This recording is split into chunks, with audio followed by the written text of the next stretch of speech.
तो ऐसी मेरे दिमाग में वो मेमोरी थी, तो फिर मैंने ये बात लिखी।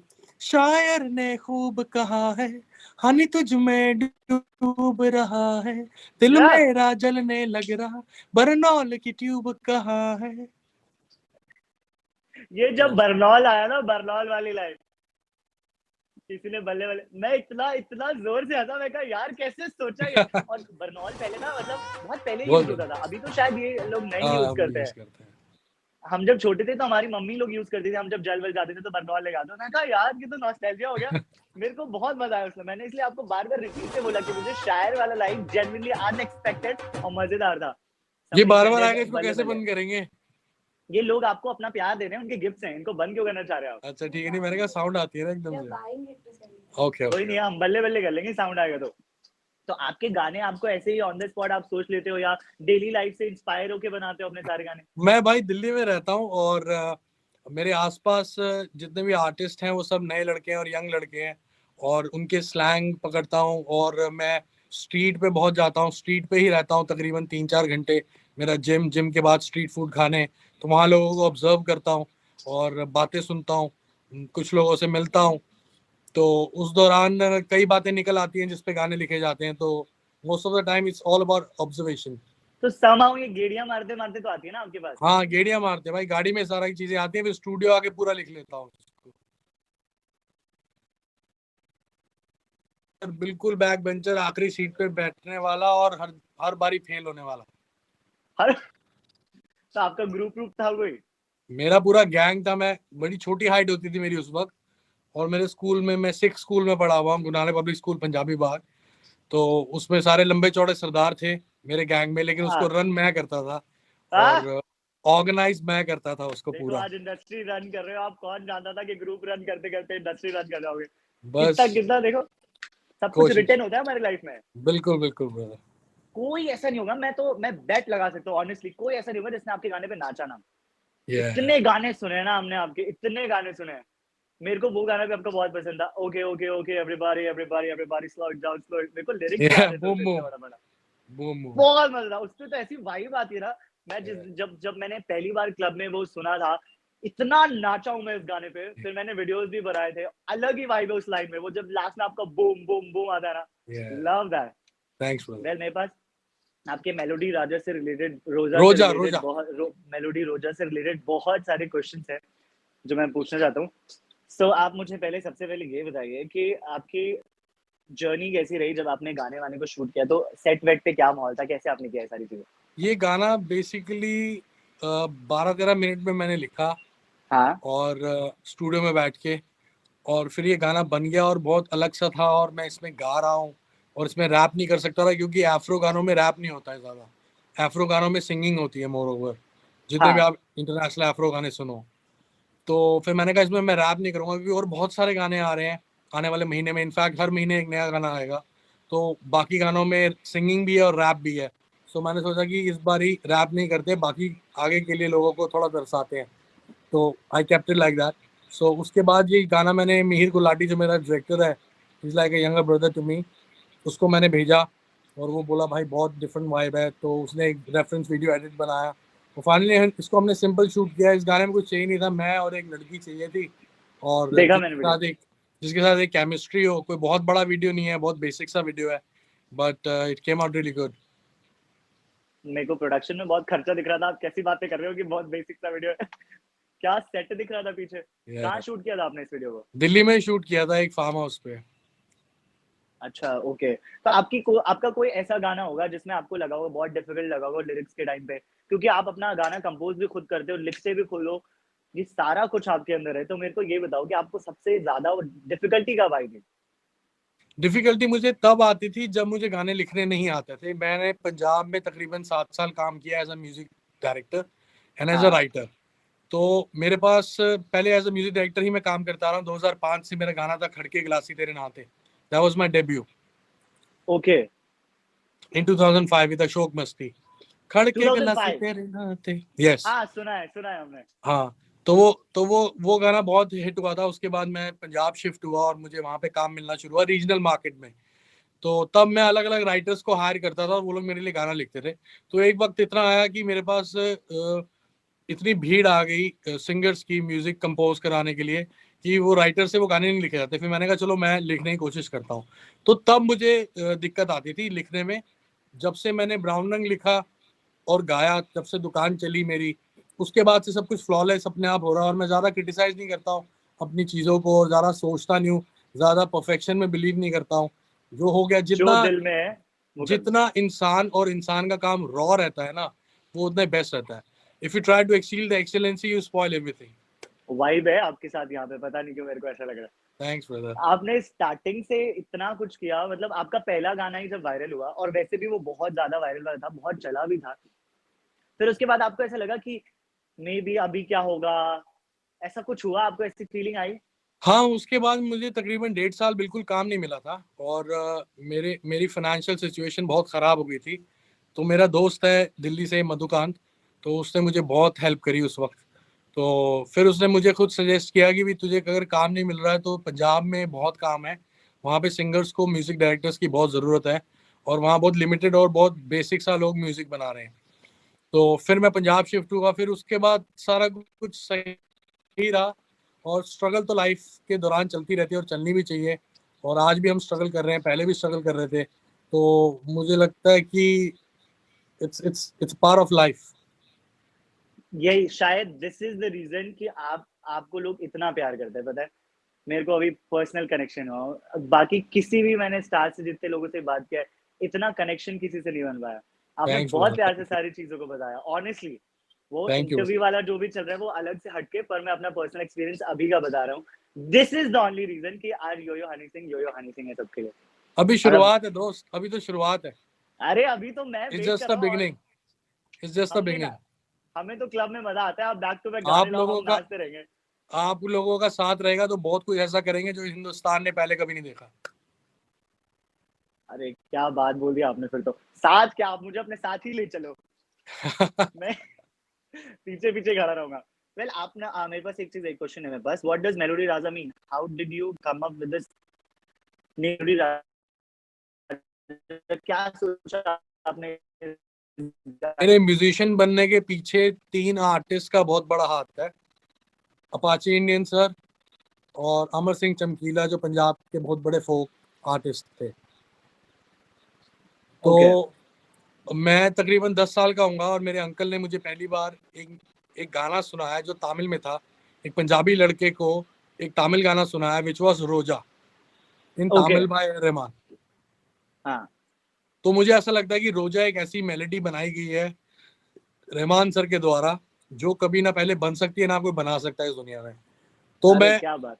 तो मैं लड़की को ये कह रहा हूँ कि जो तेरी बॉडी और तेरी ब्यूटी और तेरी माइंड और तेरे ब्रेन और तेरे लाइफस्टाइल की जो मेलेडी है,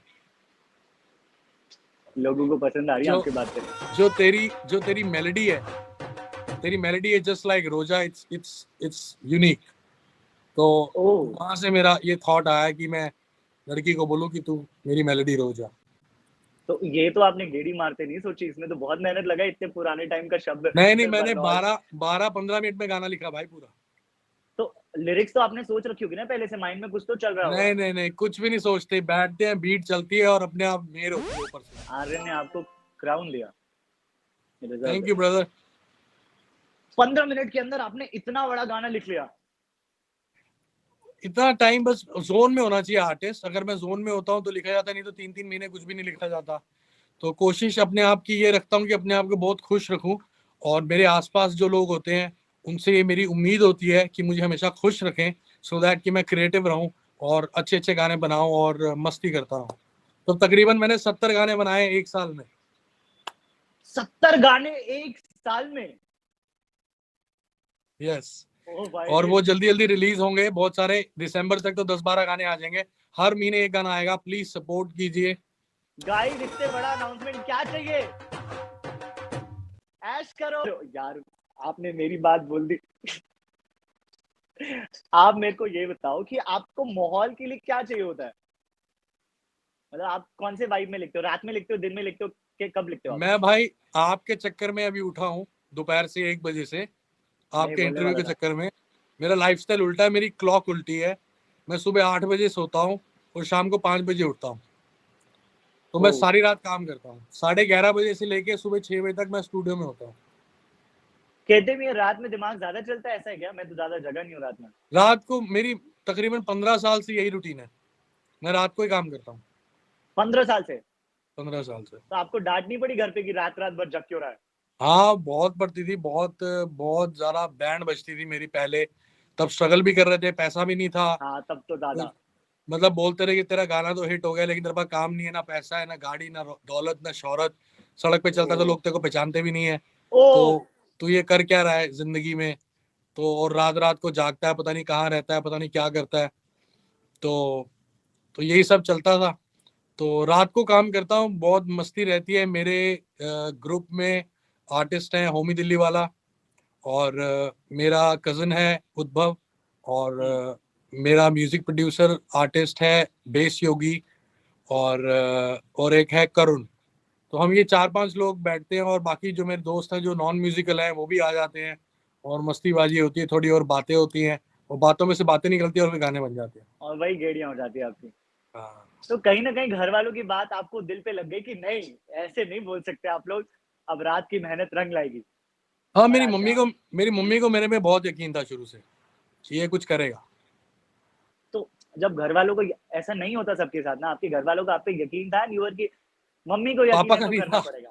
पापा का पापा नहीं का था, भी था? पापा बैंड बजा के रखते थे। पापा बैंड बजा के रखते थे पूरी। तो पापा मम्मी की हमेशा लड़ाई होती रहेगी कि तुम तो मुझे सपोर्ट कर देती हो और हाँ, इधर वो उधर तो घूमते हो। वो चलता रहता था बहुत, कि तू इसको हल्ला शेरी देती है, कुछ नहीं करना तेरे बेटे ने, कुछ नहीं करना तेरे बेटे ने। आज बहुत प्राउड फील करते होंगे। हाँ, बहुत प्यार करते हैं, बहुत प्राउड फील करते हैं, और बहुत सपोर्ट करते हैं। जब से ब्राउन रंग हुआ उसके बाद से बहुत सपोर्ट करना शुरू करा, क्योंकि उससे पहले मैं रीजनल म्यूजिक कर रहा था, पैसे कमा रहा था, लेकिन तब भी नाम नहीं था, क्योंकि तब हाँ। सिर्फ मैं एज अ म्यूजिक प्रोड्यूसर काम कर रहा था, अच्छा। और एज अ राइटर काम कर रहा था। तो जब मैंने ब्राउन रंग लिखा और मैंने बाकी आर्टिस्ट को दिया, मैंने कहा आप ये गाओ, तो वो बोले नहीं हमने नहीं गाना है गाना। तो मैंने बोला ठीक है। तो मैं थोड़ा नाराज हुआ उन लोगों से, फिर मैंने तकरीबन 6 महीने बाद वो गाना खुद गाया, तो वो गाना अच्छा साउंड कर रहा था। फिर मैंने कहा now it's time to launch myself. तो फिर मैंने कहा कि अगर मैं लॉन्च करूँगा तो मेन स्ट्रीम तरीके से लॉन्च करूँगा। और फिर मैंने एक गोरा डायरेक्टर हायर किया, और मैं दुबई में शूट किया, और अपनी बॉडी के ऊपर काम किया, बॉडी शॉट दिया उसमें। पहली बार किसी सिंगर ने इंडिया में एक बॉडी शॉट दिया था। तो तो अब उसकी तैयारी दोबारा है दोस्त। आप मैं यही बोलने वाला था, आपने कितना अच्छा ट्रांसफॉर्मेशन किया है। मेरे को बता दो, कुछ टिप्स दे दो आप। मैं तो इतने साल से सिर्फ मेहनत कर रहा हूँ। बहुत बहुत सारा वर्कआउट और बॉइल्ड चिकन। आप तो बाहर का फास्ट फूड खा रहे हो, अभी छोड़ दिया आपने? नहीं, वो खाता हूँ मैं, ग्रिल चिकन खाता हूँ, तंदूरी, तो फास्ट मसाला फूड कम। छोड़िए, वो तो हेल्दी है फिर। हाँ, फास्ट फूड नहीं खाता, हेल्दी हेल्दी फूड। तो क्या मुश्किल होता है बॉडी बनाना? देखो मेरे को ज्यादा पता नहीं है क्योंकि मैं हूँ नहीं अभी। काफी काफी काफी मुश्किल है, एक तरह की तपस्या है।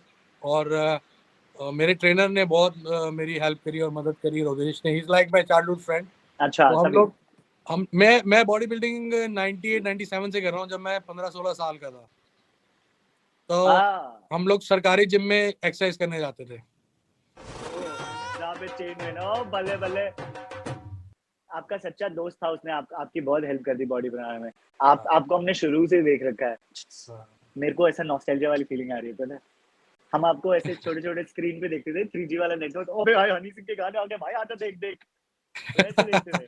और आज मैं आपसे ऐसे बात कर रहा हूँ, तो मेरे लिए तो it's a proud moment honestly. Thank you bro. आपका कोई नया गाना आने वाला है जिसका आप जी, नाम मैंने बताना अभी चाहेंगे? एलए में 3 गाने शूट किए हैं, और वो 2 गाने हैं। अभी मेलोडी रोजा में रैप नहीं था, उन दोनों गानों में सिंगिंग भी है, रैप भी है, थोड़ी सी ब्राउन रंग और देसी कलाकार की वाइब है उसमें। और देखो क्या होता है कि जब मैं नए गाने निकाल रहा हूँ तो लोग कह रहे हैं कि ये ब्लू आइज जैसा नहीं है, ये ब्राउन रंग जैसा नहीं है, देसी कलाकार जैसा नहीं है। मैं कुछ भी रिपीट करने में बिलीव नहीं करता, क्योंकि एग्जैक्टली। क्योंकि ब्लू आइज ब्राउन रंग जैसा नहीं था, और देसी कलाकार ब्लू आइज जैसा नहीं था। उन सब में मेरी आवाज सेम थी और वाइब अलग थी। तो मैं एक जैसा काम नहीं करना पसंद करता हूँ, पुराने काम से बेहतर काम करने की कोशिश करता हूँ। अगर आपको नहीं पसंद आ रहा तो और काम करूंगा, और डेफिनेटली आपको बहुत कुछ पसंद आएगा। आने वाले गाने बहुत सारे हैं, और अभी मैं सोलो पे ही काम कर रहा हूँ, और आने वाले मेरे 3 गाने सोलो ही हैं। तो तो आप सुबह शाम अपने काम में ही सिर्फ लगे रहते हो या फिर आपके काम के बस अलावा और भी कुछ नहीं, कभी कभी पार्टी पहले करता था, पार्टी वार्टी नहीं करता मैं ज्यादा। और अब बस काम ही मेरे लिए सब कुछ है, यही पैशन है और कुछ मन ही नहीं करता। बाकी हम लोग शोज करते हैं, उसमें ट्रैवलिंग इतनी ज्यादा है कि वक्त कैसे निकल जाता है, पूरा महीना पता ही नहीं लगता। तो पहले के लाइफ में और अब की लाइफ में कितने ज्यादा चेंजेस और आपको कितनी डिफिकल्टीज हुई या एडजस्ट होने में या चीजों को पहले के तरीके से और अब में क्या क्या है? नहीं, मैं देखो, मैं पहले भी ऐसा था, मैं आज भी ऐसा हूँ। मेरे पुराने दोस्त हैं, मेरा काम मैनेज करते हैं रोहित भाई। तो रोहित भाई is with me from past 28 years, 25 years. तो ओ, वो स्कूल टाइम से साथ में है, तो उनके साथ में आज भी वैसे हम वैसी बातें करते हैं। और हम लोग स्कूल में बियर पीने जाते रहे स्कूटर पे, तो वो तब से साथ में है, तो वो कोई आज बात भी नहीं। साथ में है और वही पुरानी बातें करते हैं। आप मुझे मेरी ये बताइए। मेरी केमिस्ट्री की टीचर थी। मैं पढ़ाई में इतना अच्छा नहीं था, लेकिन अगर एक बारी मैं ठान लेता कि मुझे पढ़ना है तो मैं फिर अच्छा भी पढ़ लेता था। कभी कभी अच्छे भी नंबर आए मेरे। वैसे मैं 35% में पास होता रहा, 12वीं में मैं फेल हुआ था और एक साल मेरा बर्बाद हुआ था। और कभी कभी 35% आते रहे, कभी अगर मैं ठान लूँ जैसे कि मुझे पढ़ना ही है साला अब, तो 90% हाँ। भी मेरे आ रखे हैं एक बारी। तो ओह, मेरी फेवरेट टीचर तो उस टाइम क्रिटिसाइज करती थी और मुझे एक तरह से सपोर्ट भी करती थी। जब पेरेंट टीचर मीटिंग होती थी तो वो मम्मी को कहती थी कि इसको तो आप बॉम्बे भेज दो, ये अच्छा तो वैसा बस, बोलती थी। हाँ बस ये तो यहाँ के लिए बना नहीं है, ये तो बस सारा दिन कभी किसी की एक्टिंग करता रहता है, कभी म्यूजिक करता रहता है, कभी कुछ करता रहता है। तो मेरी मम्मी बहुत परेशान होती थी उस वक्त। तो आज भी मेरी उस मैडम से बात होती है, उनका नाम है कुंदरा मैडम। तो अरे आज भी उनसे वो तो बात जो होती है है, तो वो यार। बहुत बहुत प्राउड फील करती है और बहुत प्यार देती है। सेम ऐसी हमारी एक मैम थी, विनीता मैम नाम था उनका। मेरे को भी बहुत क्रिटिसाइज किया जाता है स्कूल में, यार पढ़ता पढ़ता है नहीं, ऐसे ही कुछ भी करता है। और मेरे को लगता था एक टाइम तो आएगा, आज तो मैं हरी सिंह से बात कर ही रहा हूँ तो एक टाइम तो आएगा, कुछ अच्छा होगा लाइफ में। मैं बहुत डेफिनेट कॉन्फिडेंट था अपनी चीजों को लेकर, और हियर आई एम। और अभी वो जब देखती हूँ कॉन्फिडेंस अपने is result, everything, confidence is everything. मैंने तभी तो अपने बोला पे कि मेरी बहुत वाइब मैच हो रही है आपसे। अपने पे यकीन नहीं करेंगे तो दुनिया आप पे कैसे यकीन करेगी। मैं ना मोटिवेशनल कंटेंट बनाता हूँ, आज मुझे मोटिवेशन की जरूरत पड़ गई, पता है। नहीं है। ओके, आप मुझे ये बताओ, आपने मौज मौज के क्रिएटर्स के साथ कोलैबोरेट भी किया था अभी आपके गाने का, हाँ, तो आपका एक्सपीरियंस कैसा था?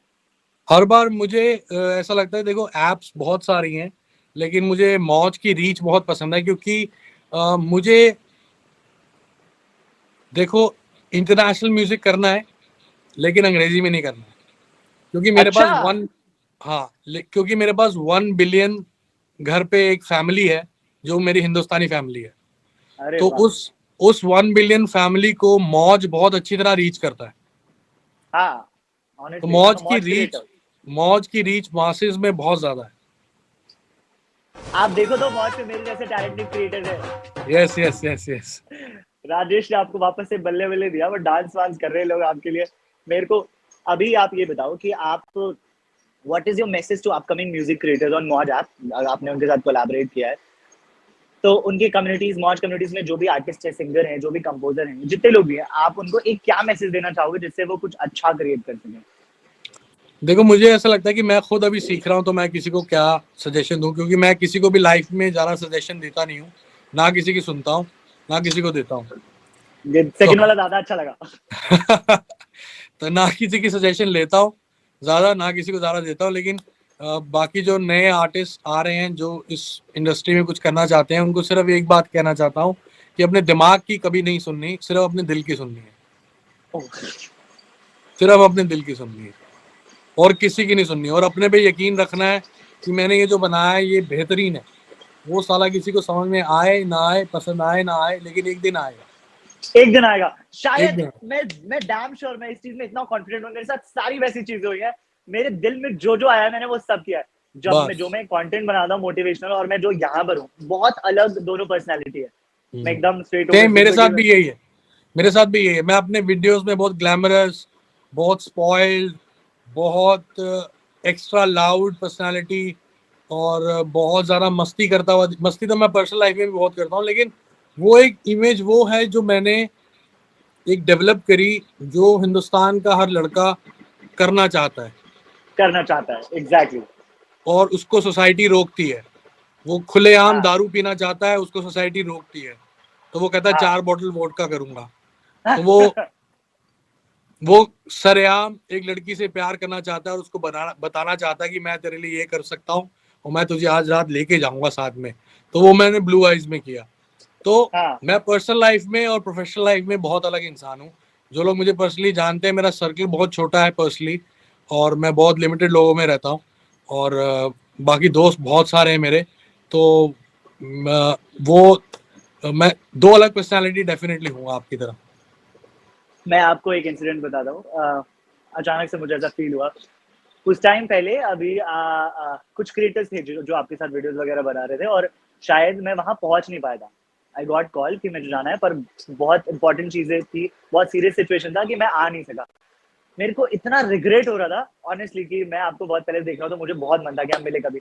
पर ना कहीं मेरा दिल ऐसा हुआ कि अगर मैं सच्चे मन से काम के लिए किसी चीज को छोड़ा हूँ और दिल साफ होगा, तो कभी ना कभी मिल लूंगा।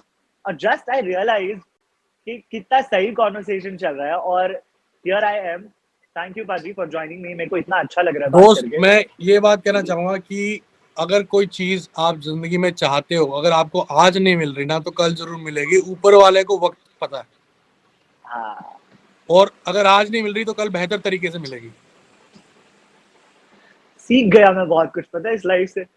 नहीं दोस्त, I am just sharing as a brother to you. मेरे को इतना, मैंने ऑनेस्टली इतना कुछ नहीं सोचा था जैसे कि मैं सिर्फ बातचीत करूंगा, चीजें जानूंगा। पर मैं कनेक्ट हो पाया आपसे बहुत ज्यादा, थैंक्स जो कि ब्रदर। नहीं हो पाता जल्दी लोग किसी से। And this is the thing कि आप आज कहाँ और क्या कर रहे हो। I have something else for you. कभी आपके साथ ऐसा हुआ है कि आपने कोई सॉन्ग बनाया पर आपके पसंदीदा। मैंने वही तो, और मैंने हाँ सबसे पहले भाई को दिया, और दिलजीत भाई ने बोला कि नहीं यार, हाँ ये बहुत अर्बन है, मुझे तो फोक ही गाना है, मैं अर्बन म्यूजिक नहीं गाऊंगा। तो मैंने बोला ठीक है, कोई हाँ बात नहीं। फिर मैंने जस्टिस सिद्धू पाजी को दिया, तो उन्होंने गाया अपने स्केल पे। तो हाई स्केल है हाँ। उनका, हाई पिच पे गाते हैं। तो तो मैंने कहा नहीं, तो देन ही सेड नहीं यार, मेरे को नहीं गाना है ये। ओके। तो फिर जब उन्होंने नहीं गाया तो मैंने गाया।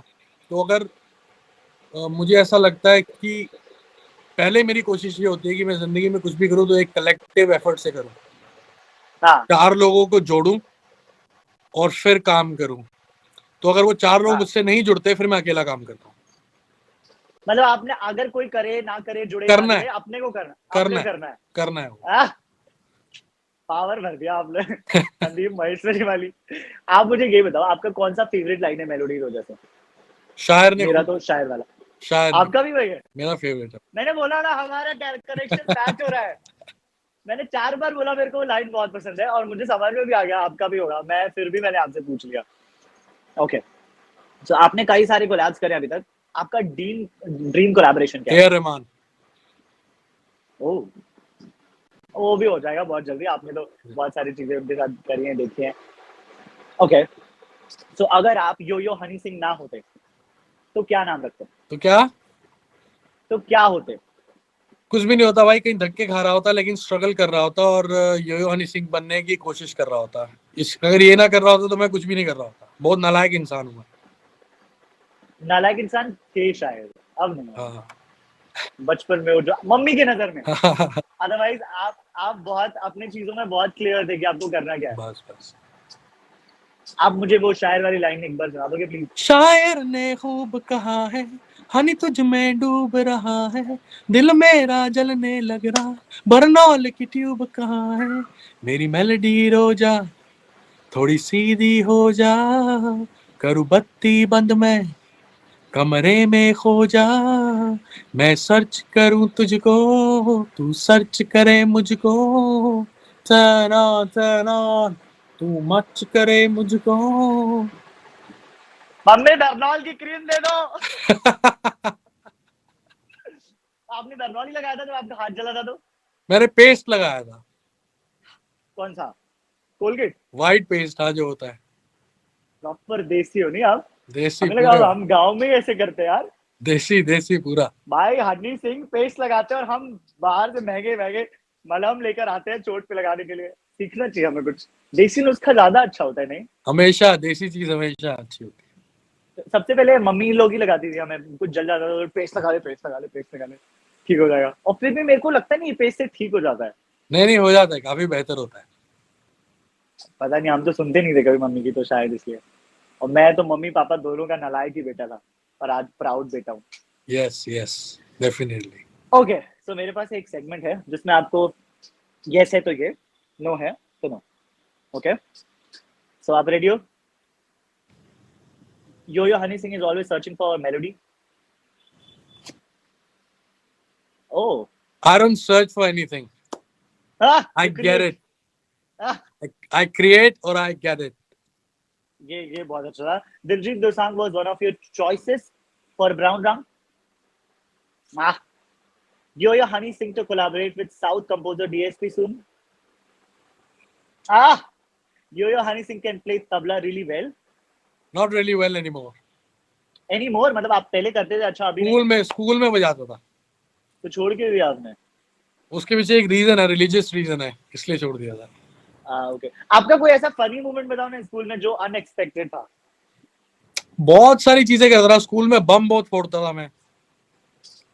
बम होते थे ना दिवाली के वक्त, बम बहुत फोड़ता था। और बम के लिए हम लोग टाइमर लगाते रहे। टाइमर क्या लगाते रहे कि अगर उसकी जो सुर्री है वो सिर्फ इतनी सी होती है बम की, तो अगर उसको जला के भागेंगे तो कोई बाहर पकड़ लेगा कि ये अंदर बम फोड़ के आया है। तो हम लोग क्या करते थे, उसके आगे अगरबत्ती लगाते थे।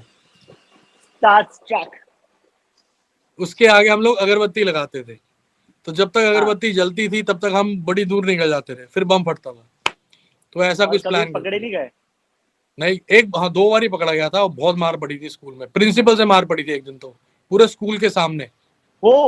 और निकाल दिया था 1 हफ्ते से बाहर स्कूल से। आज प्रिंसिपल भी बोलता होगा ये जो इतना फेमस है यो हनी सिंह, मैंने इसको स्कूल में मारा है। कभी मिलने जाते हो आप अपने प्रिंसिपल से? कभी मिला ऐसा मौका? प्रिंसिपल सर अब रहे नहीं वैसे, लेकिन वो बहुत अच्छे थे, बहुत बढ़िया थे। उनका नाम था सरदार प्रद्युमन सिंह जी। कोई ना पाजी, इतनी सारी चीजें आपने मुझे बताई, और लाइक फ्रॉम ऑल दीज सारी चीजों को छोड़ के मैं पर्सनली बहुत इंस्पायर हो गया हूँ आज इस लाइव से। Thank you. और गाइज, आप लोगों ने मेलोडी रोजा पे गाना पे अगर अपने वीडियोस नहीं बनाए तो प्लीज बनाइए। मौज पर बहुत ट्रेंड कर रहा है वो गाना, और बहुत सारे लोग बना रहे हैं। हनी पाजी खुद उसको देख रहे हैं, तो प्लीज बनाओ, और हनी पाजी भी देखेंगे यार, और मौज पे मौज करो। और पाजी प्लीज कभी मौका मिले तो हम मिलेंगे वापस से। डेफिनेटली ब्रदर, मुझे बताइए, मैं पर्सनली भी मिलना चाहूंगा आपसे। Definitely any time. Thank you so much for joining me. Take care bro. I love you. Love you brother.